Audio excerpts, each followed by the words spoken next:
Bonjour, nous sommes le 24 septembre 2023 avec voilà, des éclaircies. Nous avons eu des éclaircies hier. Bah, ça dépendait où on se trouvait. Par endroits, il y a des endroits où ils étaient chauds, des endroits, je dirais, un peu plus frais. Bah, ça dépend de l'endroit où on se trouvait, mais en tout cas, ouais, on est rentré en automne, je vous l'ai dit, depuis le 22 août. Je m'excuse, le 22 septembre. Depuis le 22 septembre, on est rentré en automne. Euh, Et donc, il a fait bon hier, c'est une très bonne journée. La nuit, il a fait humide, fortement humide. Voilà, il n'a pas plu, mais en tout cas, il y a de l'humidité. Hein. Il y a eu de l'humidité. Mais aujourd'hui, on annonce une journée comme celle d'hier, donc vaut mieux en profiter parce que, bon, c'est pas tous les jours qu'on trouve un bon temps pareil. Maintenant, ce qui concerne la chute des feuilles, elle a déjà commencé. Hein. Elle se fait petit à petit. On voit déjà transparaître, voilà, apparaître des feuilles qui, euh, qui chutent, des feuilles qui chutent et qui se retrouvent aux abords des routes. Ça commence, on va dire ça commence. Bon, je ne veux pas dire qu'on a des tas de feuillage, mais en tout cas, on voit des petites feuilles qui commencent à tomber parcimonieusement, par-ci, par-là. Et, et on voit apparaître l'arrivée. De toute façon, la température, elle a diminué, hein. Elle a chuté. Donc on comprend bien on va maintenant s'éloigner de l'été. On n'aura plus les bonnes températures comme on retrouvait, je veux dire, en mai. En mai. Quoiqu'on n'a pas eu un bon été cette année-ci, ça a été mitigé. Il y avait des bonnes périodes, des mauvaises périodes. Euh, mais le mois de juillet était très bon. Le mois de juillet était très bon. Le mois de mai. Le mois de mai a été très bon. Et puis après, par après, bah, on a eu des. Ça a été mitigé, il a fait très bon à certains moments et à d'autres pas. À d'autres pas. En tout cas, maintenant, bon, on se retrouve avec un mois de septembre qui est des plus chauds jamais connu par les météorologues. Enfin, c'est ce qu'ils disent. En tout cas, il a fait très bon. Il a fait très bon. Jusqu'à présent, il a fait très bon pour tout le mois de septembre. Et donc, profitons-en. C'est pour ça que je vous disais, profitez-en de la journée d'aujourd'hui parce que ils annoncent une bonne journée avec des températures qui étaient fraîches pendant la nuit, mais qui vont se réchauffer. Et donc, profitez, je veux dire, du cadre environnemental proposé avec une météo qui est proposée et qui sera bénéfique pour la journée. Je vous présente ici un petit problème. Sur un porte-avions, un avion à ponte, ça veut dire un avion, c'est un avion qui va atterrir. Bon, les avions peuvent décoller et atterrir dans certains, ce qu'on appelle des portes-avions, des porte-avions. Bon, ils peuvent atterrir, donc c'est des bateaux qui contiennent des avions, et ces avions peuvent aussi bien décoller. Bon, donc ils ont une petite marge de manœuvre pour décoller, hein, parce que, on va dire, le bateau, il fait pas 500 mètres. Hein. Il fait pas un kilomètre. Il fait pas un kilomètre. On va dire comme ça, il a pas, il a, il rate son décollage, bon, il peut tomber dans l'eau. C'est juste ça. Bon, maintenant, idem, quand il revient d'une mission, euh, il n'a pas, encore une fois, un kilomètre pour atterrir. Donc, le but de la manœuvre, c'est de le freiner, notamment un avion, c'est une grosse masse. Donc, je veux dire, ici, l'énergie cinétique, pour l'arrêter, il faudra quelque chose de, je veux dire, notamment sur la distance. Hein, c'est surtout la distance qui va jouer.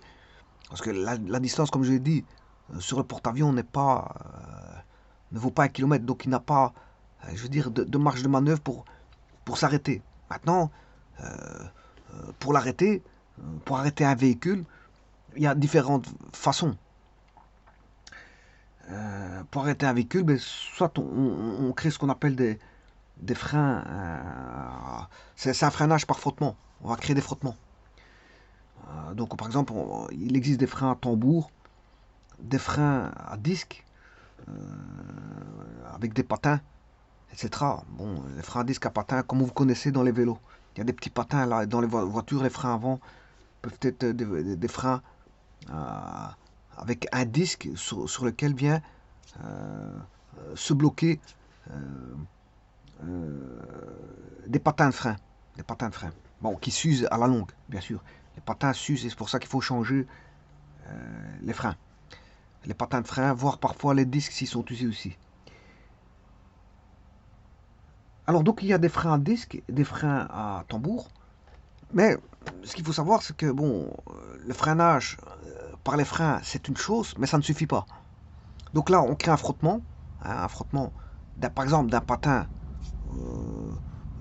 sur des disques pour pouvoir freiner, mais ça ne suffit pas. Parce que si maintenant la route,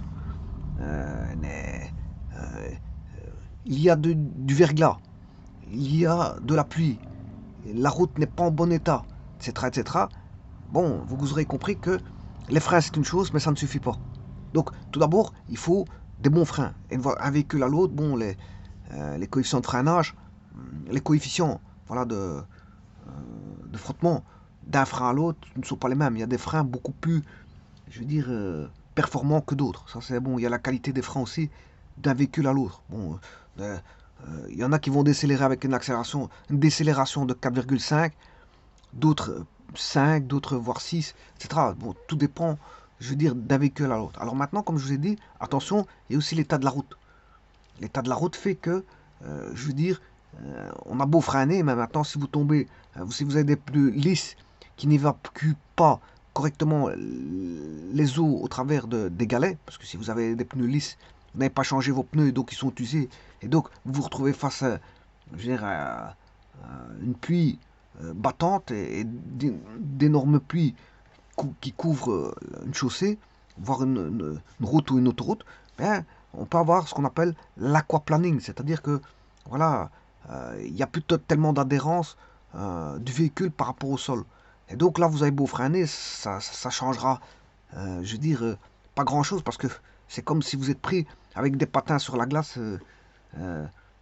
Les freins n'agissent plus tellement dans ce cas de figure-là, puisque en fait, la voiture est au-dessus de la route, vu qu'il y a voilà, ce qu'on appelle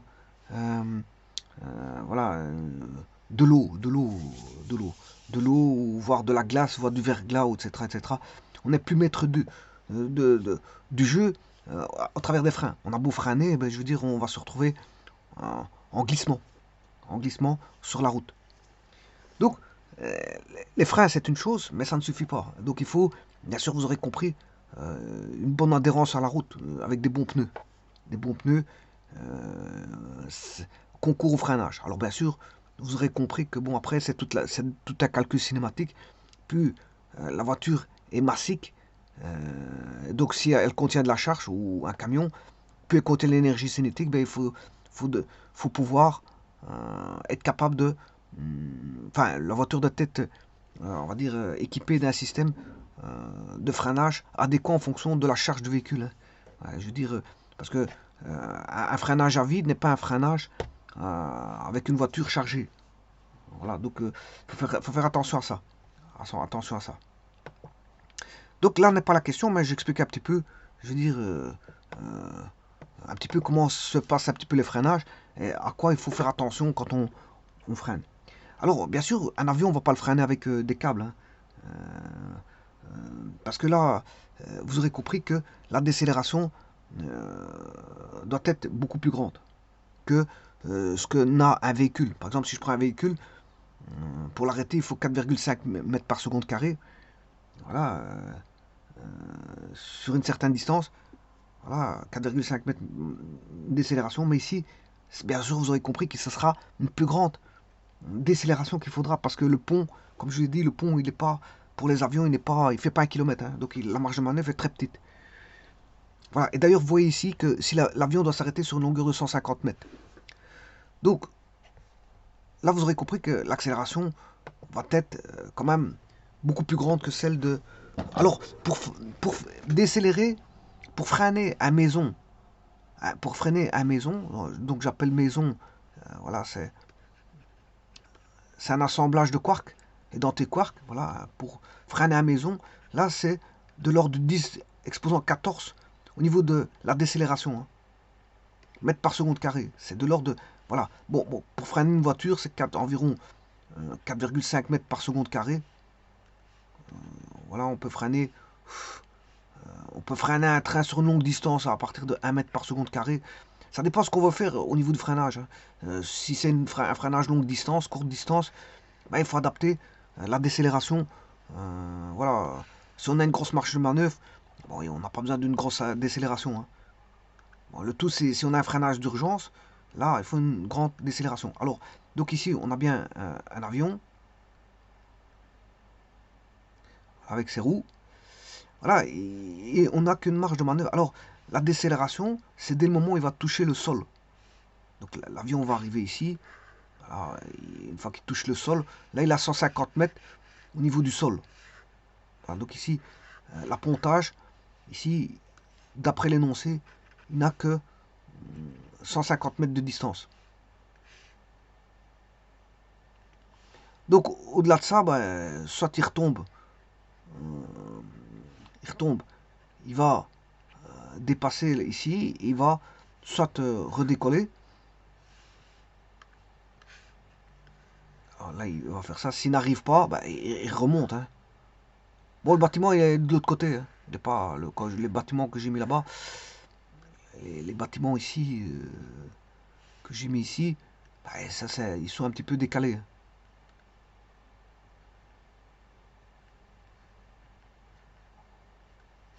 Ouais, ça, ils sont décalés.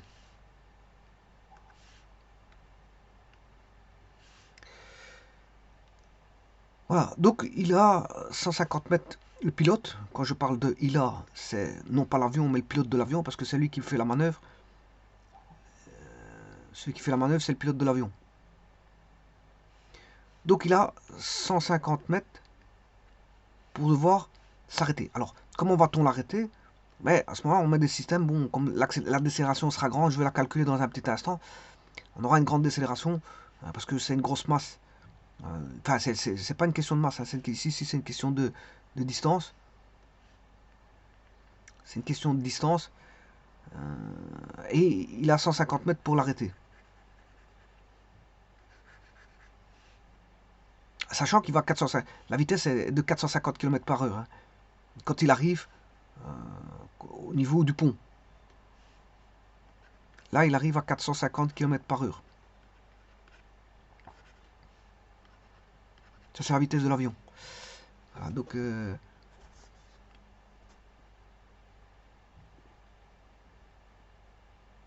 Et donc, pour l'arrêter, ben, vous aurez compris qu'il faudra des câbles. Hein.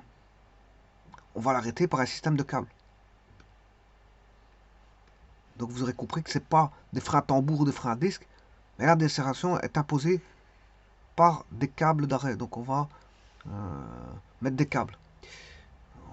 Alors bon, maintenant si vous pouvez aller voir sur internet, là ici vous avez des appontages d'avions. Voilà, et les câbles, voilà, on peut, ici je sais pas si on voit les câbles, mais en tout cas on les arrête par des câbles. Peut-être la photo, ouais, on ne voit pas très bien les câbles, mais il y a une image là où on voit l'appontage Wixtionnaire. On a l'impression de voir un petit câble, mais je ne sais pas si c'est le câble. En tout cas, c'est un câble.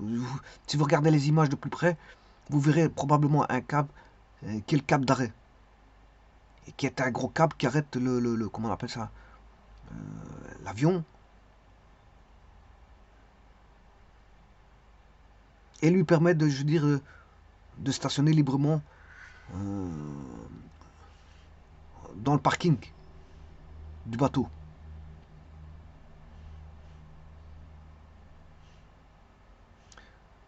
Voilà. Donc, il faut résoudre ce problème-là, il faut trouver la décélération. Donc, vous aurez compris que c'est pas un problème compliqué, puisque il suffit de poser son repère. Donc, le repère, bien sûr, vous aurez compris que c'est un repère à une dimension. J'ai pas besoin de repère à 2 dimensions, parce que ici, il va effectuer un mouvement décéléré, donc un MRUD. Voilà, la première chose à voir, c'est qu'il va effectuer un MRUD. Voilà. Sachant que ici, je vais positionner un repère 1D. Repère 1D avec l'origine qui est ici. Bien sûr, le vecteur de base I, mais on n'en a pas besoin quand on fait du 1D. Vous n'avez pas besoin de repère de base. Maintenant, si vous faites du vous mettez un repère 2D ou 3D, et là, vous êtes obligé de mettre un repère IJ. Et là, vous allez voir les notions vectorielles qui vont apparaître. Mais ici, bon, les notions vectorielles n'apparaissent pas parce que, bon, on a une projection directe sur l'axe des X. Et donc, c'est comme si on avait directement ce qu'on appelle la valeur scalaire. Voilà, et ça, c'est l'axe X. Donc, l'axe X étant positionné, et donc, là, il va faire de 0, et la position ici est à 150 mètres.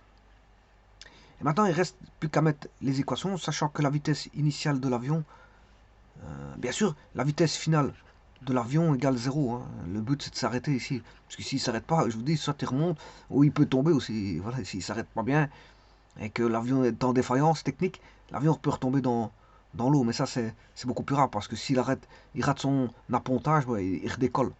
Il redécolle pour recommencer son appontage.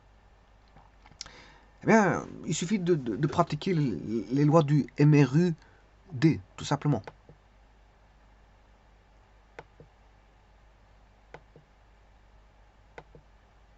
D'instant, je vais essayer d'ouvrir une page parce que difficulté. Voilà. Alors, dans ce repère, j'ai positionné un repère 1D que je vais appeler R1D. C'est mon repère ici avec l'origine quand l'avion touche le sol du pont. Eh bien, il y a l'équation de l'espace en fonction du temps, de la vitesse en fonction du temps et de l'accélération en fonction du temps. Je rappelle que l'espace en fonction du temps, c'est ce qu'on appelle l'équation horaire. Hein. L'équation horaire. Donc vous avez l'espace en fonction du temps. Alors, ici, je vous rappelle que si vous avez une accélération A égale 0, vous avez un MRU.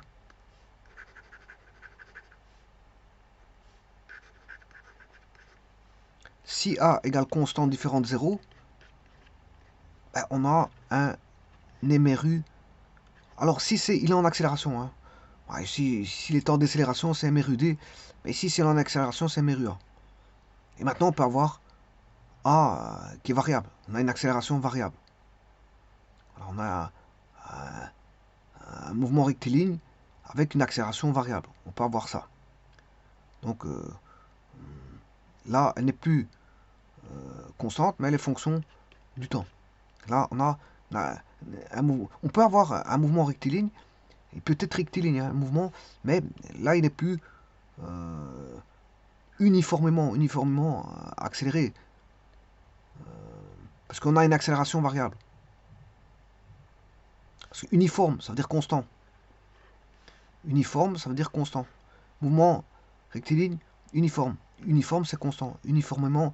Alors constant, c'est constant au niveau de la vitesse. Hein. Là, uniformément accéléré, c'est accélération constante. Mais là, accélération variable, ici on a une accélération variable. Mouvement rectiligne avec une accélération variable. Bon. Et là, il faut connaître la loi. Si on connaît la loi de l'espace, il faut calculer avec des dérivés. Pour calculer la vitesse, c'est la dérivée de l'espace par rapport au temps. Pour calculer l'accélération, c'est la dérivée par rapport à la vitesse. Enfin, la dérivée de la vitesse par rapport au temps. Pour calculer l'accélération. Dans un mouvement rectiligne avec accélération variable. Bon, accélération variable, par exemple, on aurait l'accélération qui serait voilà, A égale 2x, 2 fois t. Par exemple. Donc là, l'accélération varie constamment, c'est-à-dire que la vitesse va toujours monter de plus en plus. Bon, mais ici, dans ce cas-ci, on a, avec les bateaux, on a un mouvement uniformément décéléré. Donc l'accélération sera constante, mais négative. Parce que, bon, pourquoi négative? Parce que l'accélération est dans le sens contraire de l'axe. L'accélération est comme ça, mais la vitesse, elle est comme ceci. Donc on aura une vitesse positive et une accélération négative, dans ce cas-ci. Alors si j'avais mis le repère à l'envers, l'accélération est positive. Pour une décélération, si j'avais mis un repère, par exemple, ici, le 0, si je mets Petit instant. Je mets le 0 ici. Et je mets le repère comme ça. Dans l'autre sens. Donc l'avion, il vient toujours dans le même sens. Hein. L'avion, il va faire ça. Bon, ben là, ça va changer un tout petit peu. Pourquoi? Parce que là, l'accélération est toujours dans ce sens-là, mais elle est positive. La vitesse, ici, sera dans ce sens-là. La vitesse, donc ici, on aura une accélération positive. Donc, on a une décélération malgré tout, mais une vitesse négative. Alors que dans mon repère de dessus, hein, ici, j'ai pris l'origine qui était ici. Ben, l'accélération, là, elle est négative. Et la vitesse, elle est positive. Donc, remarquez que si je change l'axe, ils deviennent opposés, c'est juste ça. Si je change voilà, l'axe, à la place de prendre dans ce sens-là, je le prends dans l'autre sens, ben, ça devient des opposés. Bon, ça changerait en calcul. Au niveau de la valeur du résultat, le résultat il sera le même. Que je prenne un repère dans un sens ou dans l'autre, le repère il sera... Bon, moi je préfère prendre l'origine à partir voilà, à partir de quand l'avion touche le sol. Eh bien, si je fais les équations, maintenant, il suffit de faire les équations. Alors, on aura la loi de l'espace, x égale x0 plus v0t plus at carré sur 2. V, ça c'est la loi de l'espace, la loi de vitesse, v0 plus at, et l'accélération qui est constante, c'est une décélération. Alors maintenant, je vais mettre les signes. Comme on a un émérudé, le v0, bon, il était dans le même sens. Le a, dans le repère que je vous ai dit ici, dans le premier repère ici, voilà, que je vais appeler repère 1D. Dans le repère 1D, ben, l'accélération est négative, la vitesse est positive. Donc la vitesse est positive, l'accélération est négative. L'accélération, la vitesse initiale est positive, l'accélération est négative. L'accélération ici, elle sera constante, elle sera négative. Le résultat sera négatif. Voilà, et ça, c'est les équations. Sachant que x0 commence débutant 0. La vitesse initiale est de 450 km/h.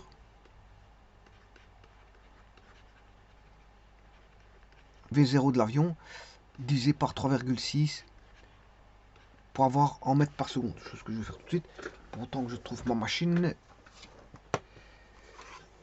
Alors, 450 divisé par 3,6, 125 mètres par seconde. Alors, je vous rappelle que il fait 150 mètres. Hein, enfin, il a le droit à 150 mètres pour pouvoir s'arrêter. Donc, ici, il est déjà à 125 mètres en une seconde. Et c'est grâce aux câbles qui vont l'arrêter. Hein. C'est les câbles qui vont l'arrêter.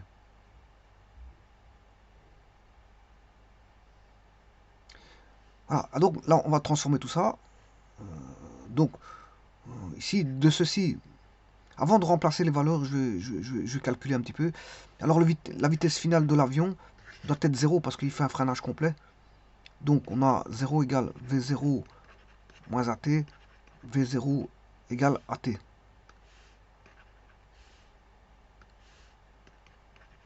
Je vais remplacer dans l'équation horaire, donc la 1. Si je remplace dans la 1, x égale V0t moins A. Oui, ici je sais tirer le t bien sûr. Hein. T égale V0 sur A.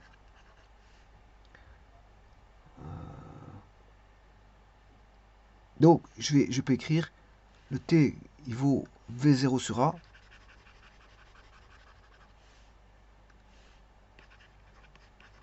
Moins A, un demi V0 sur A au carré. Donc on aura V0 carré sur A moins. Alors ici ça fera A au carré, ça fait A carré. N'oublie pas qu'il y a un A ici, donc il restera V0 carré sur A. 1 demi. Alors 1 moins 1 demi, c'est 1 demi. V0 carré sur A. Voilà que vaut l'espace parcouru. Donc l'espace parcouru dans un tel problème est donné par cette loi-là. Donc on peut la simplifier parce que c'est toujours les mêmes calculs.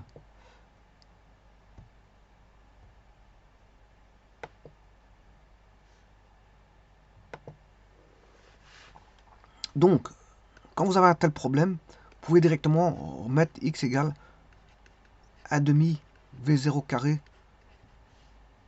sur A. Voilà. Et là, le problème est terminé. Parce qu'il suffit de transformer cette formule-là pour trouver... Puisqu'on connaît le x, c'est... il a droit à 150 mètres. Voilà, un demi. La vitesse est 125 mètres par seconde. Que je mette au carré, eh ben, il suffit de transformer ceci. A égale 1 demi 125 au carré sur 150.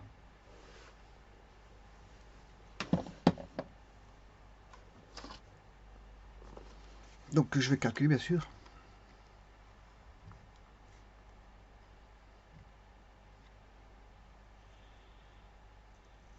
Oui, attention qu'ici, je crois que je me suis trompé. Parce que je trouve un négatif. Ici, parce que j'ai une décélération. Alors voyons voir. Là, on a...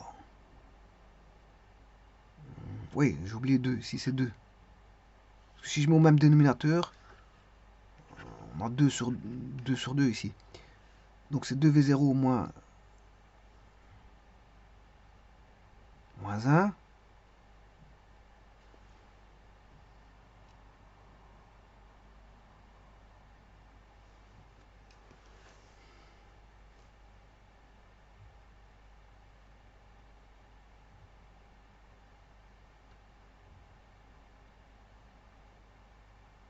Attention qu'ici, ce sera sur 2. Ouais, donc c'est bon. Hein. 2 moins 1, ça fait 1. Au numérateur, mais au dénominateur, il va rester sur 2A. Donc ce qui fera V0 carré. V0 carré sur 2A.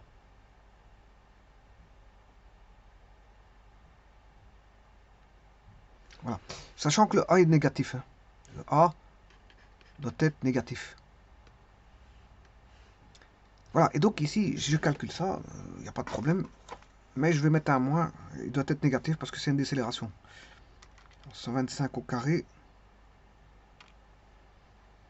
Divisé par 150. Fois 1 demi.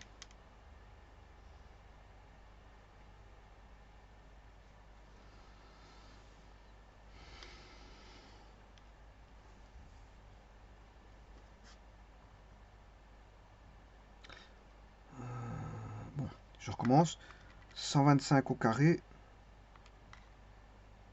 Divisé par 150.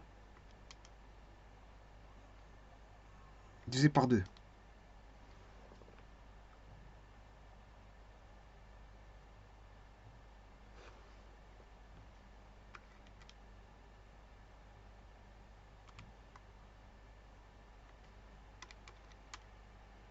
Voilà.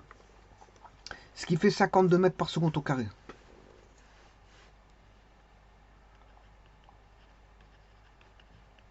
Donc ce qui fait moins... l'accélération doit être négative. Hein. Elle doit être négative. L'accélération doit être négative. Donc je dois mettre un moins. Parce que c'est une décélération.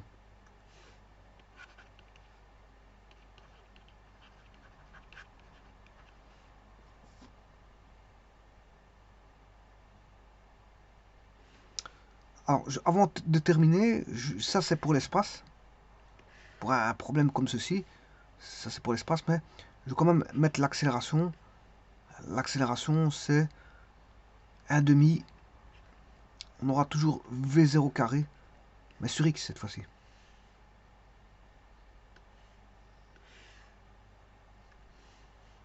Je peux faire... Alors, attends, je vais... Avec l'autre formule de gauche, je vais vérifier. C'est-à-dire, je vais chercher l'espace. Il me faut 125 mètres au carré divisé par 52 fois 2.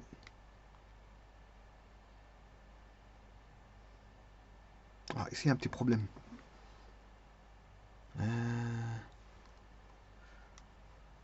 V0 carré 104.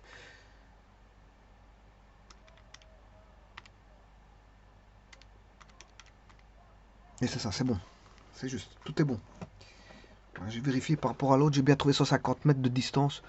Si je mettais une accélération de 52 mètres par seconde carré, donc j'ai vérifié la gauche, l'équation gauche. Donc j'ai essayé de retrouver mes 150 mètres grâce à l'accélération qui est de moins 52 mètres par seconde carré. Donc c'est bon, parce que je retrouve mes 150 mètres. Donc, si vous avez un problème comme ça, eh bien, on sait trouver facilement le x espace connaissant la vitesse initiale et l'accélération. Donc,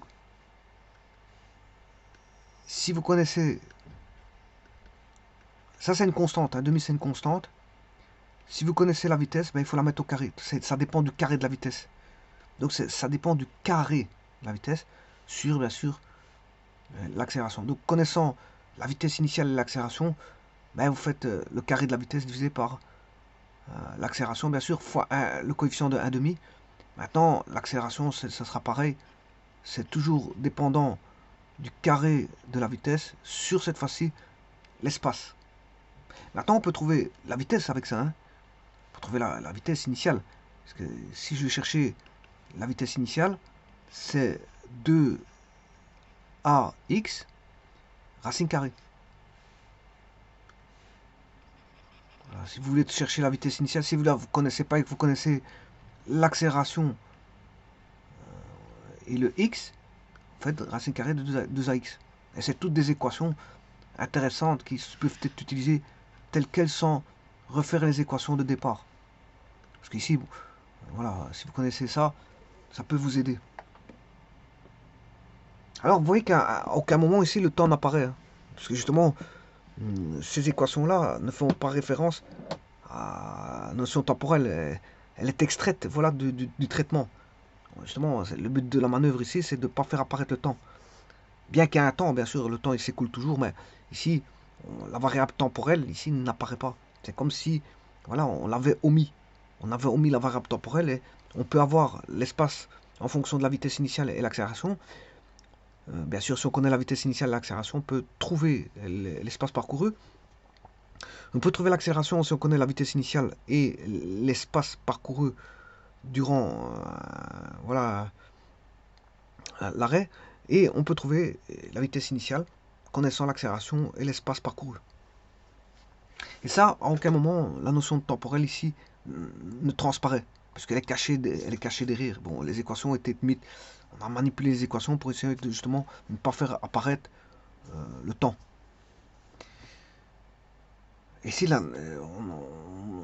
on n'a pas besoin du temps ici. Alors maintenant, j'aurais pu calculer combien de temps que ça fait pour apponter. Hein. Mais là, il n'y a pas de question sur ça. Comme il n'y a pas de question sur ça, je ne vais pas répondre à ça. Ben, j'aurais pu calculer le temps d'arrêt.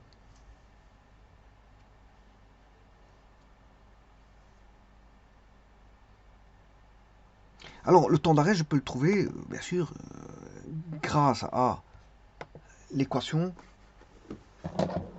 suivante.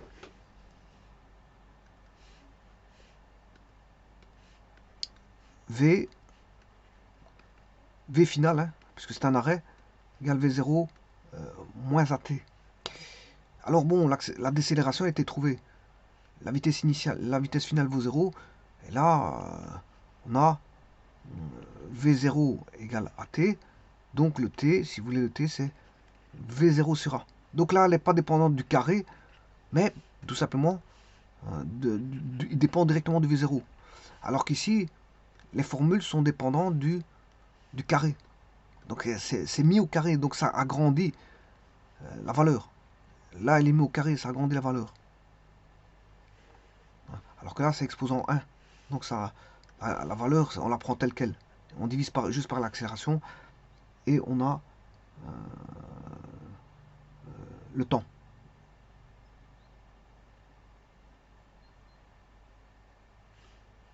Bien sûr, le temps qui est compté positivement. Hein, parce que le temps avance, ne recule jamais. Voilà, donc c'est V0 sur A. Donc là, si vous voulez trouver le temps de parcours, ben, vous l'avez. Parce qu'on connaît l'accélération. Alors je peux faire le calcul, hein, le temps, combien de temps qu'il faudra. Ben, le V0, on avait dit que c'était 125. Et l'accélération, c'était 52, en gros. Voilà, ce qui fera 2,4 secondes.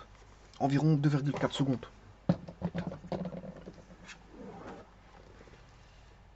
Donc il a 2,4 secondes pour pouvoir s'arrêter.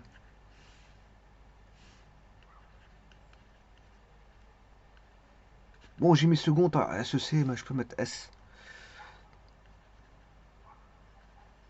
Voilà. Il a 2,4 secondes pour devoir s'arrêter.